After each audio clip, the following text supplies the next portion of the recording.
In this section, we'll consider different economic systems that have existed at various times.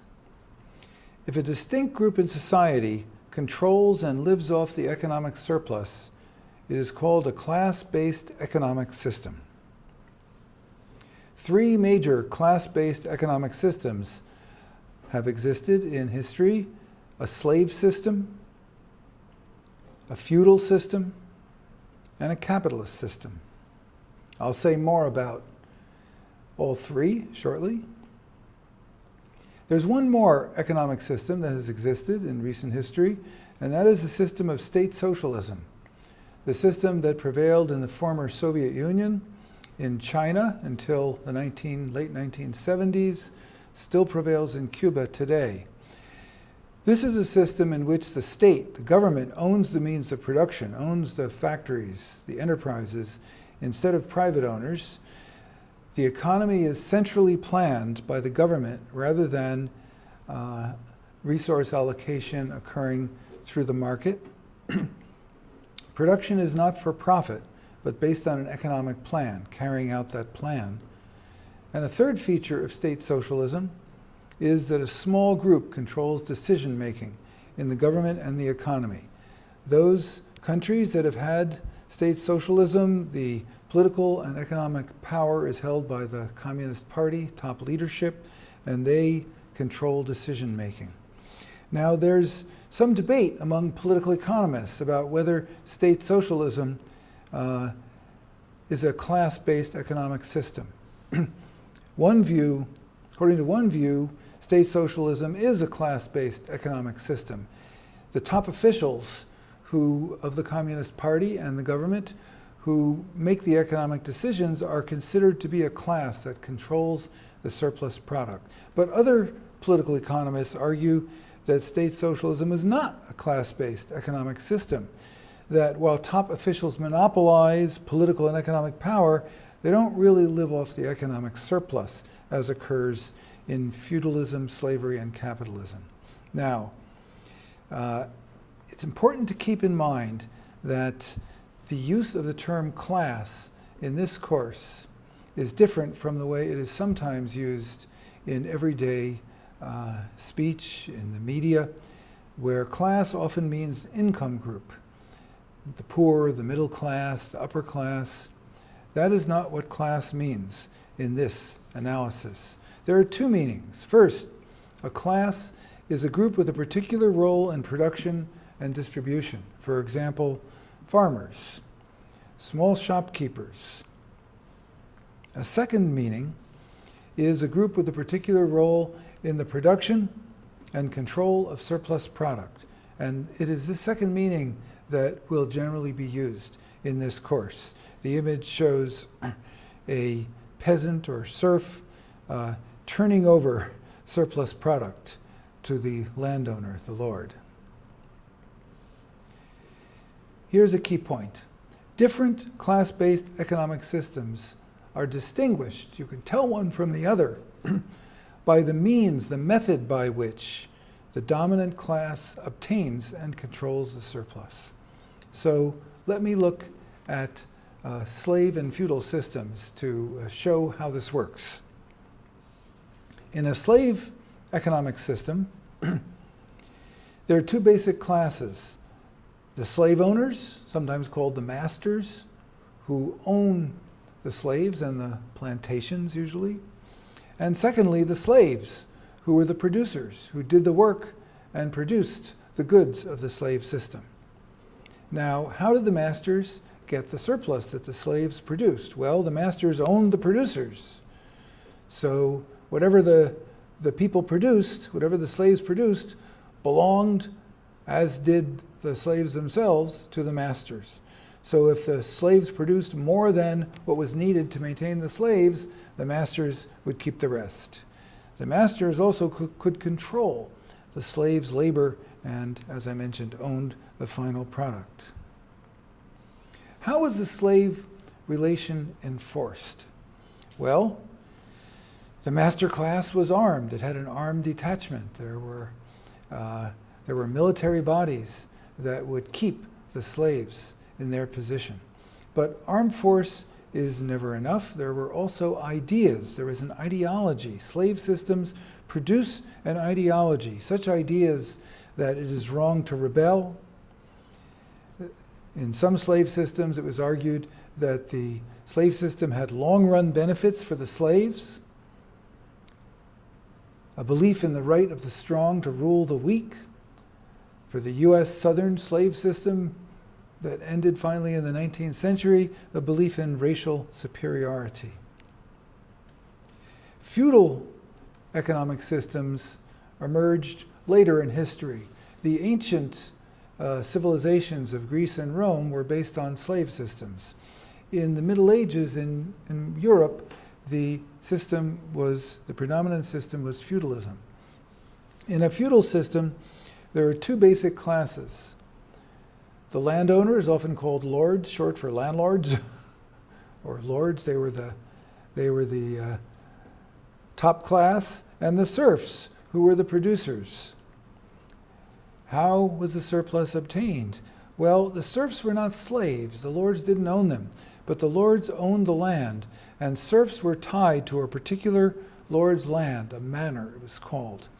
The serfs were required to turn over part of what they produced to the lords. So, for example, on some days of the week, the serfs would produce things for their own use, and on other days of the week, they would produce things for the lord's use. You could very directly observe the serfs producing the surplus. And the lords obtained the surplus sometimes in the form of the goods that the serfs, a portion of the goods produced, or of their labor time, sometimes a money rent. How was the feudal system enforced? Well, first of all, there was force. Serfs who disobeyed were punished. They were compelled to carry out their obligations to their overlords, but it was, again, not just force. There were dominant ideas in feudal systems. Belief in obligation, that everyone each class had obligations to others, that serfs had an obligation to produce things for their lords, and lords had an obligation to protect their serfs, mainly against other lords. There was a belief in rank, that society was divided into ranks, and that people were born into either the class of lords or the class of serfs, and that was where they belonged, and they should carry out their obligation. And this was endowed with religious significance and so forth. A key point: a class-based economic system cannot survive, it cannot function based purely on force. Ideas always play an important role. Ideas help get the producing class to accept its position, but that's not all. It is very difficult for any human being to walk around every day and think, boy, I am really a successful exploiter. I really take advantage of other people. People can't live like that. And an important role of ideas in this process is that the dominant ideas in a slave or feudal system enabled the dominant class to see its role as right or justified. Turning to capitalism, the system we live under, it can be understood based on four main features. First feature of capitalism, that it is a system of commodity production, which is another term for a market economy. In political economy lingo, the term commodity means something produced for sale. In a capitalist economy, things are produced for exchange, for sale. Secondly, capital goods are commodities, and they are owned by a distinct group of people in society called capitalists, the ones who own the enterprises, the machines, the tools, etc. Third, the producers are wage workers, people who are legally free. They're not owned by anyone, and they own no capital goods of their own. So they go to work for the owners of the capital goods. And fourth, the aim of production is profit. Thus, capitalism, in a nutshell, is a system in which private owners of capital goods hire free laborers to produce products to be sold by the capitalist with the aim of making a profit. According to the political economy approach, capitalism is a class-based economic system, just like slave and feudal systems. Wage workers produce the surplus, and capitalists appropriate or get or control the surplus. But there's a puzzle. Workers are legally free. Workers decide whether to work for a wage based on their own free choice. Capitalists have no legal right to force a worker to do anything. A worker can always quit if she or he doesn't like what they're being told to do. So, in light of this, how can capitalists grab a surplus from workers' labor in the form of profit? We will be spending some time looking at this question. And I'll start by introducing a way of representing the capitalist process. So I will use a way of representing the capitalist process that will enable us to see how the capitalists are able to appropriate a surplus. I'll represent the capitalist process with the symbols M, C, C with an apostrophe after it, called C prime, and then M prime. The first step of the capitalist process, which I'm representing by M-C, means the capitalist exchanges money, M represents money, for C, commodities, means of production, that is, machines, tools, materials, and labor power, where labor power means the ability of workers to work. The capitalist, to become a capitalist, you need money, and with that you can hire workers, buy inputs, and you're rolling. The second step in the capitalist process is the production process. Step 2, C-C prime. This is not an exchange, unlike the first step. This is the production or labor process. C prime stands for the final product of the production process. So if C is materials, machines, and a structure to work in, C prime is the final products, whatever they may be, automobiles, steel, wheat. The capitalist must have control over the second step, the production process.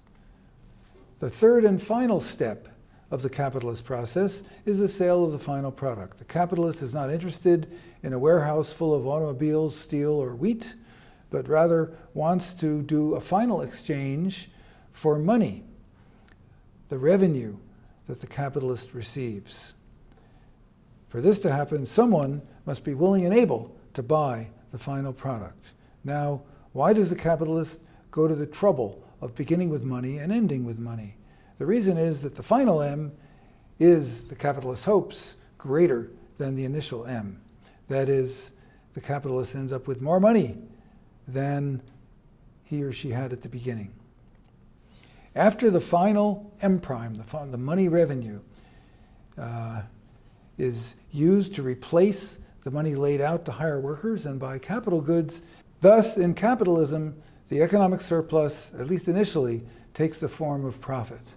And in the next lecture, we will look into how is it that the capitalist is able to get this profit? How is it that the final M is greater than the beginning M?